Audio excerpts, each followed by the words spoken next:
20 సంవత్సరాలు ఇష్టంగా చదివితే 80 సంవత్సరాలు హీరోలా బ్రతుకుతావు. 20 సంవత్సరాలకే హీరో అనుకుంటే 80 సంవత్సరాలు జీరో అవుతావు. మనం బ్రతికి ఉన్నప్పుడు ఎవరినైనా ప్రేమించి పెళ్లి చేసుకోవచ్చు, కానీ మనం మరణించాక మన ఆత్మ కోరుకునేది శాంతిని మాత్రమే. మనుషులు గుర్తించకపోవచ్చు, కానీ దైవం మాత్రం అంతా గమనిస్తూనే ఉంటుంది. మంచికి మంచి, చెడుకు చెడు అనుభవించడానికి సిద్ధంగా ఉండాల్సిందే.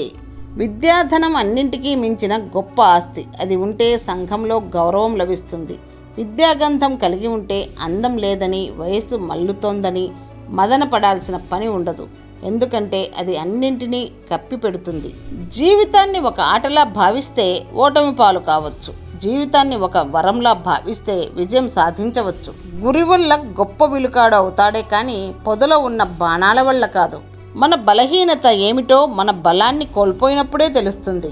సత్యాన్ని త్రికరణ శుద్ధిగా నమ్మితే విజయం తథ్యం. నెమ్మదిగానైనా సరే మనం జయించక తప్పదు. మన దగ్గర ఏముంది అనే ఆలోచన కంటే మన కోసం ఎవరున్నారు అనే ఆలోచన నిజంగా కోటి కష్టాలను కూడా మర్చిపోయేలా చేస్తుంది. ఎవరో ఏదో అనుకుంటారు అని ఆలోచిస్తే లైఫ్లో ఎప్పటికీ హ్యాపీగా ఉండలేరు. Be positive. ఇరుకు ఆవాసాల్లో ఆనందంగా బ్రతికేయచ్చు, కానీ ఇరుకు ఆలోచనల మధ్య అరక్షణమైన బ్రతకలేము. ఎప్పుడూ అబద్ధాలే చెప్పేవాడికి దేవుడు వేసే అతి పెద్ద శిక్ష వాడు నిజం చెప్పినా ఎవరు నమ్మకపోవడం. నమ్మకం అనే ఇంధనం జీవిత రథాన్ని ముందుకు నడుపుతుంది. అందుకే ఎప్పుడూ నమ్మకం కోల్పోకు. స్నేహం అంటే అందంతో పని లేకుండా, కులాలతో సంబంధం లేకుండా, మతాల గురించి ఆలోచించకుండా నిష్కల్మషమైన మనసుతో చేసే బంధమే స్నేహం.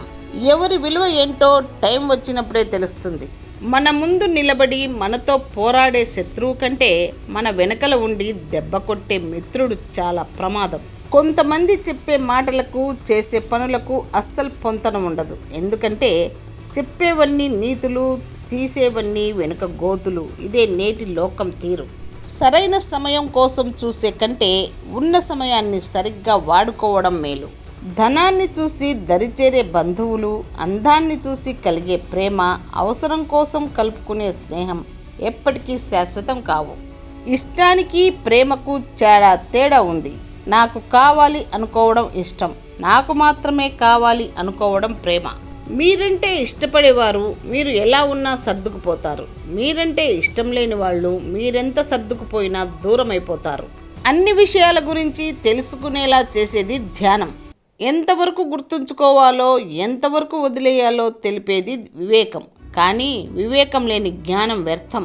నిజం నొప్పిని ఇస్తుంది, అబద్ధం ఆనందాన్ని ఇస్తుంది. కానీ నిజం ఇచ్చిన ప్రశాంతత అబద్ధం ఇవ్వలేదని గుర్తుపెట్టుకోండి. విశ్రాంతి లేని మనసు అటు ఇటు తిరుగుతుంది, దేహానికి అల్పవుతుంది, ఆలోచనలకు తప్ప. నమ్మకం మనిషి మీద ఉండాలి, ఇతరులు చెప్పిన మాటల మీద కాదు. సంతకం లేని చెక్కు, సహనం లేని సంసారం ఎప్పుడు చెల్లవు, పనికిరావు. అంతే. కష్టం ఎవరు కొనేది కాదు, ఆనందం ఎవరు అమ్మేది కాదు. జీవితం ఇచ్చే అనుభవాలు, కష్టసుఖాలు అంతే. రోజును ఎలా గడపాలని చూడకు, రోజును ఎలా వినియోగించుకోవాలని ఆలోచించు. కఠినమైన పరిస్థితులు మనల్ని ఒంటరిగా చేస్తాయి, కానీ అవే కఠినమైన పరిస్థితులు మనల్ని శక్తివంతుల్ని చేస్తాయి. అందలం ఎక్కించమని ఏ భార్య కోరుకోదు, కానీ అందరిలో చులకన చెయ్యొద్దని మాత్రమే కోరుకుంటుంది.